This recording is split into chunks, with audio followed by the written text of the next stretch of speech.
नमस्कार मित्रांनो, मी आता मम्मीच्या इथं आले. हे बघा, हे डबे मोकळे घेऊन आले. मी आता जस्ट आले, ते आणखी घरातच आहे.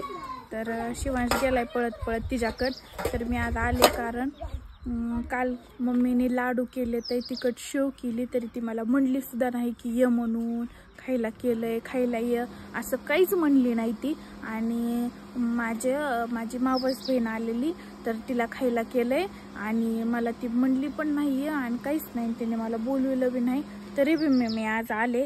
आता बघू ती मला देते लाडू खायला, नाही देते का, काय म्हणते काय नाही, सांगते बी का नाही. तर मला कसं माहीत झालं, तर तिने व्हिडिओ टाकला होता तर तिच्या अकाउंटला, तर तो व्हिडिओ बघितलाय मी, म्हणून मी आले. तर बघू आता ती काय म्हणते काय नाही, आपण ती विषय काढते का स्वतःहून. मम्मा मी आले.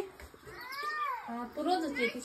हो, ते बी काही नवीन नाही ना. तू रोजच येतीस आणि आज काय नवीन आहे? काय आणलं पिशू? डबे मोकळे. ते बी रोजच येतं.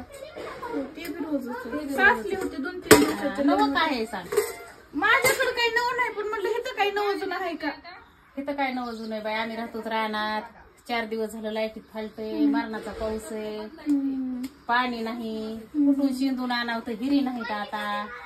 आमचे काय कमी हाल आहेत? आमचं काय आहे नवं जुनं? नाही म्हणलं आता शीतलताई आली म्हणजे काही नवं जुनं म्हणजे आहे का? शीतलताई आली तरी नवं जुनं काय नाही. काल बोलवलं नाही तो मला. म्हटलं पावसा पाण्याचं बेजार कशाला, आता तिथं गाडी बी येत नाही, वाट नाही तिथं, आणि रस्ता नाही, म्हणलं लेकराची कशाला फजिती करायची. मी आले असते ना फजिती करीत. अगं मग तू यायला तयार आहे, पण कोणच्या आईला वाटतं का लेकराची फजिती व्हावा? नाही ना वाटत. आणि त्याच्यामुळे म्हणलं हाय सुखरूप आपलं गावामध्ये, तिकडं नग पावसा पाण्याचं घंट्यातच वारण कावदारण आबाळून येत. मग रानातलं लय वाईट आहे बघ. मग तुम्ही काय केलं? पाऊस ते येत होता, वारा काही केलं नाही. पडदा लावला आणि इजा लावायला लागले की आम्ही मध्येच बसलो. पन्हाळाचं पाणी धरलंय कशाला कशाला, पाये भिये धुवायला, बाथरूमला. स्वयंपाक झाला का? स्वयंपाक ते काय भाकरी झाल्या काय, चपात्या करायच्या त्या गॅस. ते आपल्या घरा शेजारची बाई काल लाडू करत होती, तसल्या शेव करीत होती. हो, आमच्या ते घरा शेजारी वास येत होता ना, म्हणून तिला काय काम करीत असं. तिथंच किराणा दुकान आहे आणि तिथंच तिला सगळं घरातली घरात. आम्हाला इथं दुकान नाही. अगं मला पत्ती सुद्धा नव्हती, साखर सुद्धा नव्हती. इतकं डोकं दुखायला लागलं तर गाव राहिलं तिकडून पावसाने केलं. इथं बी कसं काय लाडूचा वास आल्यासारखं आपल्या नाकात बसला. तुमच्या सोबतच यायला लागलाय वास. तुमच्या सोबतच ते वास इकडं आलाय, मला यायला अंगाला चिटकून.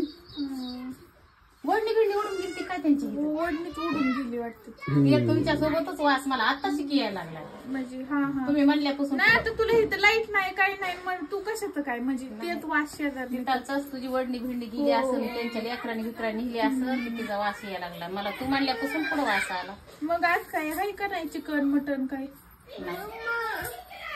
जाते मी. मम्मी 1-2 व्हिडिओ काढतो तुम जाते मी जमून. आणि हा माय चिकन काही नाही का? नाही, पावसा पाण्याचं लय मुश्किल आहे बाई. पप्पा दिसले होते कोंबडे घेऊन आलेले गावात, इकायला नेले असते. मग आपण घंटाभर थांबून पुन्हा जाऊ. बरं, आम्ही घंटाभर तुम्ही पावसा पाण्याचं आपलं सुखरूप घरी पावसा लवकर. नाही आज लय पाऊस सांगितलाय. ते पंजाब ढगची सकाळीच बातमी बघितली मी. इथंच काय करू, थांबू आपण. इथं थांबायची सोयी नाही बाई. ती दिवशी त्या बिबट्यामुळे जाळी बनवायला होतं, त्या माणसाने तेव्हा ती पत्राला 2 बोळ पाडून. बरं, बघू पुढं काय होतंय ते. तुमचं राहायजोगच नाही तिथे. माझ्या भरोसा नाही का तुझा? तुम्ही सुखरूप गावात जा, लहान लिकरू, वाटाने पाऊस आहे, भिवस आहे, तुम्ही काय करा, तुम्ही तुमचं जा बरं. चल डबे बी नाही बाई. आता पावसा पाण्याचं नको येत जाऊ.